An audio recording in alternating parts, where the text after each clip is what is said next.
இன்னைக்கு good morning தமிழாவோட தினம் ஒரு விஐபி பகுதியில் காணொலி காட்சி வாயிலாக நம்மோடு இணைந்திருக்கக்கூடிய பிரபலம் யாருன்னா மருத்துவரும் தற்போதைய 1000 விளக்கு தொகுதியின் எம்எல்ஏவுமான திரு எழிலன் அவர்கள். அவரிடம் பேசலாம். வணக்கம் சார். டாக்டர் எழிலன் அவர்கள் இப்போ 1000 விளக்கு தொகுதியோட எம்எல்ஏவா இருக்கீங்க. உங்களோட தந்தை நாகநாதன் அவர்கள் கருணாநிதி அவர்கள் முதல்வராக இருக்கிறப்பவே திட்டக்குழு துணைத் தலைவராக இருந்திருக்காரு. ஸோ உங்களை பற்றியும் உங்களோட குடும்பத்தோட அரசியல் பின்புலம் பற்றியும் சொல்லுங்கள். பேராசிரியர் மு. நாகநாதன் ஆரம்ப காலத்திலே ஒரு பெரியார் கொள்கை ஈர்க்கப்பட்டார். அப்புறம் பேரறிஞர் அண்ணா நற்பணி மன்றம் என்ற ஒரு இரவு பாடசாலையை அவர் மாணவர் பருவத்திலே தொடங்கினார் சிந்தாரிப்பேட்டையில். அப்பத்துலேருந்தே பல்வேறு திராவிட முன்னேற்ற கழக தலைவர்கள் நெருங்கிய பழக்கம். அதில் முத்தமிழின் கலைஞர்னால் அவர் ரொம்ப நெருங்கிய நட்பு உருவாயிற்று. பிறகு அவங்களோட பயணம் பல ஆண்டுகள் தொடர்ந்து கொண்டே இருந்தது. எமர்ஜென்சி காலகட்டத்தில் முத்தமிழின் கலைஞரோட உறுதுணையாக செயல்பட்டார். பிறகு மறைந்த முன்னாள் மத்திய அமைச்சர் முரசொலி மாறன் அவர்களால் அறிவுறுத்தல்படி அவர் சென்னை பல்கலைக்கழகத்தில் ஆய்வு மாணவராக சேர்ந்து எம்ஏ பிஹெச்டி முடிச்சுட்டு பிறகு திராவிட முன்னேற்ற கழகத்தின் பல்வேறு தேர்தல் அறிக்கைகளை எழுதுறதுக்கான வாய்ப்பினை அவர் பெற்றார். முத்தமிழின் கலைஞரோட ஒரு வாக்கிங் ஃப்ரெண்டு. காலையில் அறிவாலயத்தில் நடப்பயிற்சி முத்தமிழ் கலைஞரோட பயணம் பண்ணிகிட்டே இருப்பார். பிறகு தமிழ்நாட்டு 2006, 2021 திராவிட முன்னேற்ற கழக ஆட்சியில் திட்டக்குழு துணைத் தலைவராக திறம்பட செயல்பட்டார். இப்போது நம்மளோட திராவிட மாடல் முதல்வர் ஒன்றிய மாநில அரசுகளுக்கான மாநில சுயாட்சிக்கான குழுவில் திறம்பட செயல்பட்டு கொண்டிருக்கிறார். Right sir. அடுத்ததா உங்களோட தாய் வழி கொள்ளுப்பாட்டியவர்கள் தான் அஞ்சலி அம்மாள். அதே போல உங்களோட தாய் வழி தாத்தா தான் ஜமத் அக்னி அவர்கள். 2 பேருமே சுதந்திர போராட்ட வீரர்கள். ஸோ அவங்கள பற்றி சொல்லுங்கள். கொள்ளுப்பாட்டி கடலூர் அஞ்சலி அம்மாள் சிறு வயதிலே ஆங்கிலேயரை எதிர்த்து அவங்க போராட்ட களம் அமைத்தவங்க கடலூர் மாவட்டத்தில். அவங்களுக்கு காங்கிரஸ் பேரியக்கத்தில் தன்னை இணைச்சி கொண்டு செயல்பட்டாங்க. மகாத்மா காந்திக்கு பல்வேறு ஊர்களில் தடை இருந்தது பிரிட்டிஷ் ஆட்சி காலத்தில். பர்தா போட்டுக்கிட்டு உயிரை பணைய வச்சுட்டு மகாத்மா காந்தியை ரயில் நிலையத்தில் பொதுக்கூட்டத்துக்கு அழைத்து சென்று பல்வேறு சுதந்திர போராட்ட வீரருக்கு கடலூர் அஞ்சலி அடைக்கலம் கொடுத்தாங்க. ஏன் பாரதியார் கடலூர் வழியாக பாண்டிச்சேரி போகிறதுக்கும் வழி செய்தவங்க. அவங்க கிட்டத்தட்ட 9 ஆண்டுகள் சிறைச்சாலையில் இருந்தாங்க. நீலன் சத்திரகிரக போராட்டம், நீலன் சிலை அகற்றும் போராட்டத்தில் பயன்பட்டு அவங்க விடுதலை போராட்டத்துக்காக தியாகம் செஞ்சவங்க. தாத்தா ஜமத் கனி அவங்களோட மருமக அவர் வேலூர் மாவட்டத்தை சேர்ந்தவர். அவர் 7 ஆண்டுகள் கடும் சிறைச்சாலையை தியாகம் செய்தவர். தாத்தா கம்யூனிஸ்ட் சித்தாந்தத்தில் உள்வாங்கி சிங்காரவேலரோட பயணித்து பிறகு ஒருங்கிணைந்த கம்யூனிஸ்ட் கட்சியோட மாவட்ட செயலாளர் வேலூரில் இருந்தாங்க. பிறகு தாத்தாவோட சிங்காரவேலர் அவர் கடைசி நாட்கள் தாத்தா கிட்ட ஒரு உறுதிமொழி கேட்டாங்க, வாக்கு கேட்டாங்க.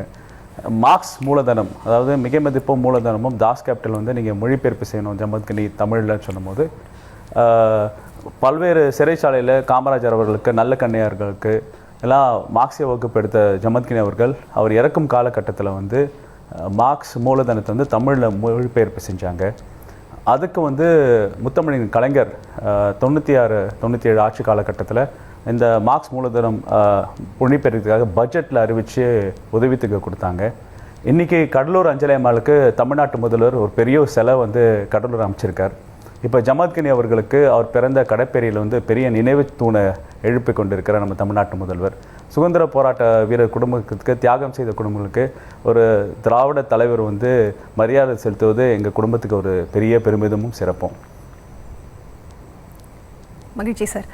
அடுத்ததா நீங்கள் முன்னாள் முதலமைச்சர் கருணாநிதி அவர்களுக்கு ஒரு கிட்டத்தட்ட 10 வருஷங்களுக்கு நீங்கள் அவருக்கு தனி மருத்துவராக இருந்திருக்கீங்க. அதே போல் தற்போதைய முதலமைச்சர் மு க ஸ்டாலின் அவர்களுக்கும் தனி மருத்துவராக இருக்கிறதா கேள்விப்பட்டோம். ஸோ முன்னாள் முதலமைச்சர் கருணாநிதி அவர்களுடனான உங்களோட நினைவுகளை பகிர்ந்துக்கோங்க.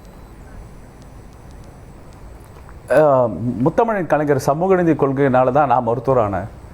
ஏன்னா முத்தமிழ் கலைஞர் என்ன பண்ணார், சாமானியர்களுக்கு மருத்துவம் பேசி தரணும்னா சாமானியர்களை மருத்துவமாக்குவது. அது மாதிரி எங்கள் குடும்பத்தில் நாங்கள் தான் முதல் தலைமுறை மருத்துவர். அப்போ சென்னை மருத்துவக் கல்லூரியில் தான் எம்பிபிஎஸ், எம்டியும் அங்கே தான் சென்னை மருத்துவக் கல்லூரியில் தான். அப்போ சிஎஸ்ஐ கல்யாணி மருத்துவமனையில் மிஷன் ஹாஸ்பிட்டலில் 10 வருஷம். அப்போ டாக்டர் கோபால் முத்தமிழின் கலைஞருக்கு தனி மருத்துவராக இருந்தார். அப்போ இரவு நேரத்தில் அவர் போய் நீங்கள் ஒரு தடவை செக் பண்ணுங்க சொல்ல ஆரம்பிச்சு தான் முத்தமிழின் கலைஞரை வைத்தியம் பார்க்க ஆரம்பித்தோம். இரவு நேரத்தில் பாடசாலை தான் அவர்கிட்ட. மருத்துவத்துக்கான பரிசோதனை பண்ணிவிட்டு இரவு நேரம் முழுக்க பல்வேறு சமூக அரசியல் சூழலில் வந்து முத்தமிழ் கலைஞர் உரையாடுறதுக்கு ஒரு அருமையான வாய்ப்பு இருந்தது. ஒரு சமூக இயக்கம் அரசியல் இயக்கமாக எப்படி மாறும், சமூக அரசியல் இயக்கமோட பாதை எப்படி, ஒரு சமூகத்தின் சம்பந்த தலைவர்கள், தமிழ்நாட்டு மக்களோட உளவியல் என்று பல்வேறு இஷ்யூஸை வந்து நாங்கள் டிஸ்கஸ் பண்ணியிருக்கோம், பேசியிருக்கோம். எப்படி முத்தமிழின் கலைஞர் வந்து ஆரம்ப காலகட்டத்தில் திமுகவை கட்டமைப்பாக எப்படி உருவாக்கினார், அண்ணாவின் தம்பியாக அவர் எப்படி செயல்பட்டார், உடன்பிறப்புகளை எப்படி உருவாக்கினார், தனிப்பெரும் தலைவராக எப்படி அவர் வந்து தமிழ்நாட்டுக்கு வலம் வந்தார் என்று பல்வேறு அவரோட அனுபவங்களை வந்து அவர் கிட்ட பேசி பழகினதில் வந்து ஒரு அருமையான என்ன சொல்கிறது, ஒரு ஆசான் கிட்ட கற்றுக்கிற பயிற்சி தான் அது. ரைட். இப்போ நீங்கள் எம்எல்ஏவாக இருக்கக்கூடிய 1000 விளக்கு தொகுதி, முதல்வர் எம்எல்ஏவாக இருந்த ஒரு தொகுதி. ஸோ இப்போவும் முதல்வர் தொகுதியை பற்றி விசாரிப்பாங்களா, தனி கவனம் செலுத்துகிறாங்களா உங்கள் தொகுதி மேலே? எப்பொழுதும் 1000 விளக்கு தொகுதி தமிழ்நாட்டு முதல்வரோட தொகுதி தான். ஏன்னா அவரோட அரசியல் ஆரம்பம் வந்து 1000 விளக்கு தான். அவர் வந்து போகாத தெரு கிடையாது. இப்போ கூட நாங்கள் பல்வேறு தெருக்களில் வந்து நம்ம தெரு எம்எல்ஏன்னு ஒரு ப்ரோக்ராம் இருக்குது. ஒவ்வொரு தெருவாக போகும்போது எல்லார் இல்லத்துலேயும் தமிழ்நாட்டு முதல்வரோட ஃபோட்டோ இருக்கும். ஏன்னா அவங்களோட வீட்டில் வந்து எல்லா நிகழ்ச்சிக்கும் போய் அவர் வந்து பங்கேற்றிருக்காரு. அது திருமண நிகழ்வாக இருக்கட்டும், இல்லை இரங்கல் நிகழ்வாக இருக்கட்டும், இல்லை மஞ்சள் நீராட்டு விழா இருக்கட்டும், பிறந்தநாள் கூட்டங்களாக இருக்கட்டும், தொகுதி மக்கள் முழுமையாக எப்படி ஒரு சட்டமன்ற உறுப்பினர் செயல்படணுன்னு ஒரு அருமையான எடுத்துக்காட்டு தமிழ்நாட்டு முதல்வர் தான். அவர் என்னென்னா நல்லா செயல்பட்டாங்கன்னா, அவங்ககிட்ட பொறுப்பு கொடுத்துக்கிட்டாங்கன்னா தமிழ்நாட்டு முதல்வர் வந்து அது திரும்பி கூட பார்க்க மாட்டார். நல்லா செயல்படுறாங்களா அப்படின்னு சொல்லுவார். ஆனால் அறிவுரை வந்து அவரோட நெடுங்கால அனுபவங்கள் இருக்குது. ஏன்னா அவர் கழகத்தில் வந்து இளைஞர் திமுகலேருந்து இன்றைக்கி தலைவராக வலம் வந்துட்டுருக்காரு. அதே மாதிரி நிர்வாகத்தில் தன்மையிலேருந்து அவர் வந்து எம்எல்ஏவாக, முதல் மக்களை தேர்ந்தெடுக்கப்பட்ட மேயராக, உள்ளாட்சி அமைச்சராக, துணை முதல்வராக இருக்கும்போது அவரோட அனுபவத்தை எல்லாமே எளிமையான முறையில் வந்து சொல்லுவார். என்கிட்ட சொன்ன ஒரே அட்வைஸ் வந்து மழை வெள்ளத்தில் வந்து நாங்கள் கடுமையாக பணியாற்றி கொண்டிருக்கும்போது அந்த வெள்ளத்தில் கூப்பிட்டு பொறுமையாக நிதானமாக செயல்படணும் அப்படின்னு சொல்லுவார். அரசாங்க இயந்திரத்தை எப்படி வந்து மக்கள் பயனுக்காக நீங்கள் வந்து கொண்டு போய் சேர்க்கறதுல எவ்வளோ பொறுமை ரொம்ப அவசியம்னு எனக்கு பாடத்தை கொடுத்த அரசியல் ஆசான் நம் தமிழ்நாட்டு முதல்வர். மக்களை சந்திக்க விடாமல் தடுக்கிறதாவும் பிரச்சாரங்களுக்கு தடை விதிக்கிறதாவும் தாவேக தலைவர் விஜய் வந்து திமுக மேல கடுமையான விமர்சனங்கள் முன்வைக்கிறார் இல்லையா? அதுக்கு உங்களோட பதில்? யார் தடை வைக்கிறா? தமிழ்நாட்டில் வந்து எல்லாரும் அரசியல் கட்சிகள் நடத்தலாம், சமூக இயக்கங்கள் நடத்தலாம். தமிழ்நாடு ஒரு ஜனநாயக தன்மை உள்ள நாடாக இருக்கிறது. அதுவும் நம்ம தமிழ்நாட்டு முதல்வர் கிட்டத்தட்ட பல்வேறு அரசியல் இயக்கங்கள் வந்து போராட்டம் பண்ணிகிட்ருக்காங்க, பல்வேறு அரசியல் இயக்கங்கள் வந்து பேரணி பண்ணிகிட்ருக்காங்க. விஜய் அவரோட பவுன்சர்ஸை ரிமூவ் பண்ண நினைக்கிறேன். அவர் பவுன்சர்ஸ் தான் அவருக்கு தடையாக இருக்காங்க அவங்க மக்களை பார்க்குறதுக்கு நினைக்கிறேன். Right sir.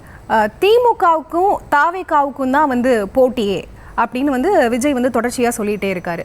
அப்போ எதிர்கட்சியான அதிமுக இதில் எங்கே இருக்குது? விஜயோட பேச்சை நீங்கள் எப்படி பார்க்குறீங்க? இல்லை, அடிப்படையில் வந்து விஜய் அவரோட சினிமா துறையிலேருந்து அரசியலுக்கு வந்ததுக்கப்புறம் அவர் மைய அரசியலில் வந்து எப்படியாவது தள்ளுறதுக்கு பல்வேறு முயற்சிகள் நடக்குது. உங்களோட கேள்வியும் அந்த அடிப்படையில் தான் உருவாகுதுன்னு நான் நினைக்கிறேன். ஏன்னா இப்போ தான் அவர் அரசியல் கட்சி ஆரம்பிச்சிருக்காரு. ஜனநாயகத்தை எல்லாருக்கும் அரசியல் கட்சி ஆரம்பிக்கிறதுக்கு முழு உரிமை இருக்குது. அவர் எப்படி செயல்படுறாருன்னு இனிமேல் தான் நம்ம பார்க்கணும். ஏன்னா அவர் கொள்கை தலைவராக அறிவித்தார். அந்த கொள்கை தலைவர்கள் பற்றியான உரையாடலோ, அந்த கொள்கை தலைவர்கள் பற்றியான கொள்கையை தன்னோட கட்சியினருக்கு வகுப்புகளோ இல்லை பயிற்சி பாசறையோ எடுக்கிறாங்களா நமக்கு தெரியல. ஒன்று.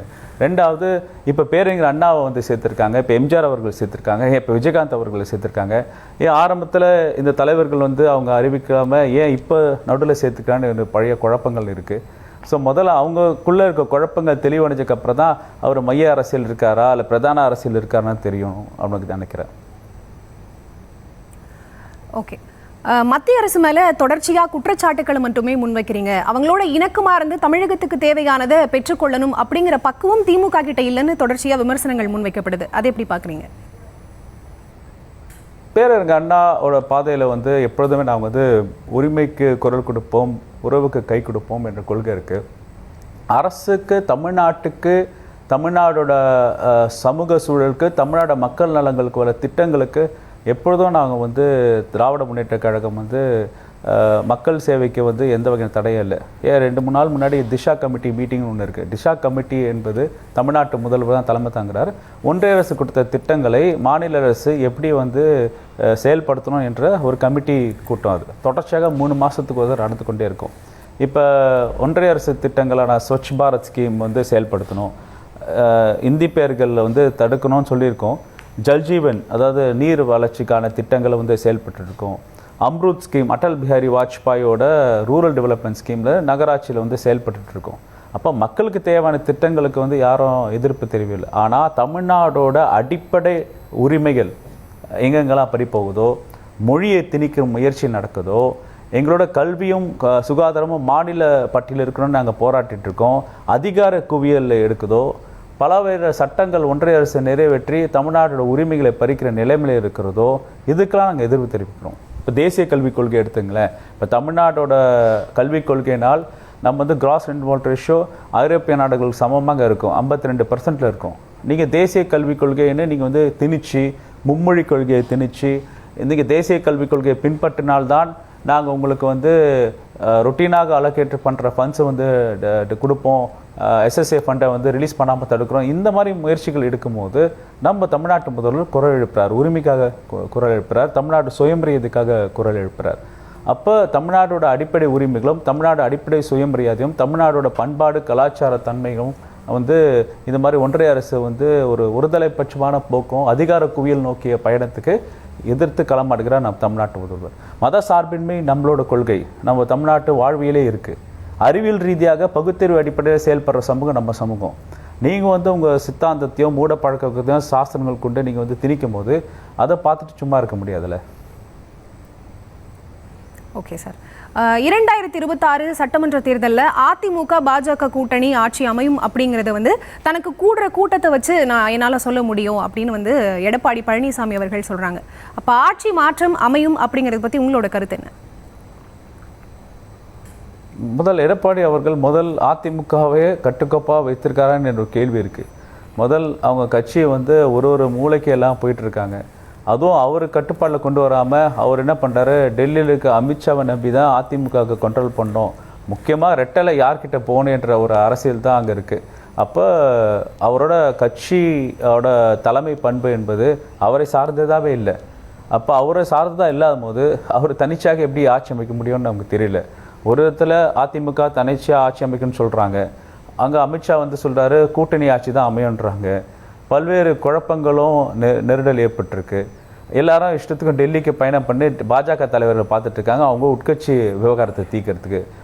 உட்கட்சி விவகாரத்தை தீர்க்கறதுக்கு வழி இல்லை. அவர் எப்படி தமிழ்நாட்டை வழி நடத்த போகிறார், எப்படி அவர் தமிழ்நாட்டை வந்து முதல்வர் என்று அடிப்படை இருக்குல்ல. விபத்தினால் வந்த முதல்வர்களுக்கும் மக்களாக தேர்ந்தெடுக்கப்பட்ட முதல்வர்களுக்கும் உள்ள நிறைய வித்தியாசம் இருக்குது. யார் விபத்தினால் வந்த முதல்வரும் உங்களுக்கு தெரியும். ரைட் சார், அடுத்ததாக ஒரு கேள்வி இருக்குது. தொடர்ச்சியாக திமுகவோட கூட்டணியில் இருக்கிற கட்சிகள் வந்து ஆட்சி அதிகாரத்தில் பங்கு வேணும் அப்படிங்கிற கோஷத்தை அவ்வப்போது எழுப்பிட்டு தான் இருக்காங்க. அதுக்கு திமுக தரப்பிலிருந்து தலைவர்கள் என்ன சொல்கிறாங்கன்னா, அதை வந்து மக்கள் விரும்ப மாட்டாங்க, அதுக்கான சாத்தியம் இல்லை அப்படின்னு சொல்கிறாங்க. அப்போ எதிர்காலத்தில் கூட்டணி கட்சியினருடைய அந்த கோரிக்கைகளுக்கு செவி சாய்ப்பதற்கான வாய்ப்பு இருக்கா? அடிப்படையிலே தெளிவாக திமுகவோட கூட்டணி என்பது மதசார்பற்ற முற்போக்கு கூட்டணி என்ற அடிப்படையில் செயல்பட்டு திமுகவோட தலைமையில். அடிக்கடி தமிழ்நாட்டு முதல்வர் சொல்வார், இது வெறும் தேர்தலுக்கான கூட்டணியில் ஒரு கொள்கைக்கான கூட்டணி என்ற அடிப்படையில் தான் சேர்ந்துருக்காங்க. அது 2019 தேர்தல் வெற்றிகள் மட்டும் இல்லாமல் பல்வேறு மத கூறுகள் கொண்டு பாசிச பாஜக ஆட்சி கொண்டு வர திட்டங்களை வந்து மக்களுக்கோட அடிநிலையிலேருந்து பார்த்து அதை எதிர்க்கிற ஒரு மாபெரும் கூட்டணி. இப்போ தொகுதி வரையறை போராட்டங்களாக இருக்கட்டும், இப்போ வந்து வக்ஃப் போர்டு எதிர்ப்பு போராட்டமாக இருக்கட்டும், இப்போ வக்ஃப் போர்டு சட்டங்களை நிறைவேற்றும் போது எதிர்காலம் அமைத்ததாக இருக்கட்டும், இந்த மாதிரி காஷ்மீர் இஷ்யூவாக இருக்கட்டும், இந்த மாதிரி பல்வேறு பாஜகவோட திட்டங்களை வந்து அவங்களோட சித்தாந்தங்களை எதிர்த்து களமாட தான் இந்த மத சார்பற்ற முற்போக்கு கூட்டணி வந்து கொள்கை கூட்டணியாக இருக்குது. அப்போ என்னன்னா இந்த கூட்டணிக்கு உள்ள விரிசலை உண்டாக்குறதுக்கு பல்வேறு சதி வேலைகள் நடந்து கொண்டிருக்கிறதுல இது ஒரு விரிசலை ஏற்படுத்தலாமோன்னு ஒரு யூகத்தின் அடிப்படையில் இந்த கூட்டணி ஆட்சி அதிகாரம் என்ற பேச்செலாம் இருக்குது.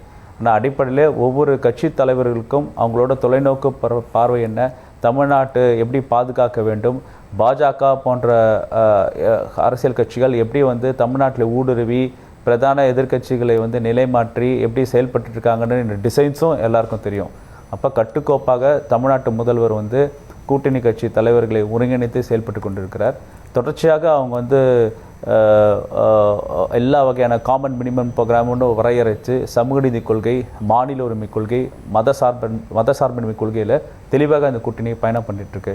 நீங்கள் கேட்குற கொஸ்டின்ஸ்லாம் இரலவெண்ட்டாக தான் இருக்குது இப்போ.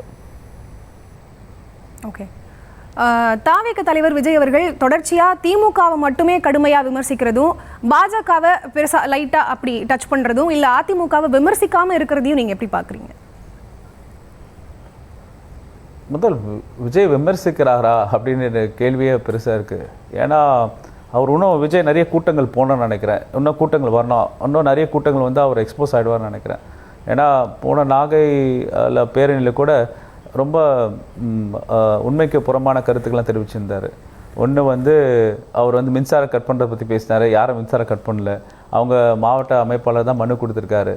ரெண்டாவது, நாகை மருத்துவக் கல்லூரியில் வந்து பிரசவத்துக்கான தனி டிபார்ட்மெண்ட் இருக்குது, அங்கே பிரசவ டாக்டர் இல்லைன்னு சொல்கிறாரு. இது மாதிரி அலையாத்தி காடுகள் வந்து கிட்டத்தட்ட 40 சதுர கிலோமீட்டர்லேருந்து இப்போ 90 சதுர கிலோமீட்டருக்கு அதிகப்படுத்தியிருக்கோம், அதை பற்றி ஸ்டெப்ஸ் எடுக்கலன்னு சொல்கிறாரு. முதல் கண்டென்ட் ப்ராப்பராக டெலிவர் பண்ணுறாரா நம்ம முதல் பார்க்கணும். ரெண்டாவது, இந்த விஜய் பற்றியான திருப்பி நீங்கள் கேட்குற கேள்விகள் தான் எனக்கு நிறைய அரசியல் கட்சிகள் பல ஆண்டுகளாக தமிழ்நாட்டில் வந்து வேலை பண்ணிகிட்ருக்காங்க. திடுதிப்புன்னு ஒரு அரசியல் கட்சிகள் ஒரு சினிமா பாப்புலேட்னால ஊடகங்களை வந்து திருப்பியும் மைய அரசியல் கொண்டு வரது முயற்சியாகவே உங்களோட கேள்விகள் அமைதுன்னு நான் நினைக்கிறேன். ரைட் சார், நிறைய அரசியல் ரீதியான நிறைய கேள்விகள் பேசியாச்சு அப்படின்னு நினைக்கிறேன். உங்களோட குடும்பம், மனைவி, பிள்ளைகள், அவங்கள பற்றி சொல்லுங்கள் சார். என்னோட மனைவி வந்து டாக்டர் பிரியா, அவங்க வந்து பல் மருத்துவர். அண்ணா மேம்பாலம் அருகில் வந்து பிரியா டென்டல் கேர்னு கிளினிக் நடத்திட்டுருக்காங்க. குழந்தைகள் வந்து கவின் பிரபாகரன், அவர் சென்ட் மைக்கேல் பள்ளியில் வந்து 7வது வகுப்பு படிக்கிறார். தென்றல் 2வது பொண்ணு, அவங்க வந்து 3வது வகுப்பு படிக்கிறாங்க.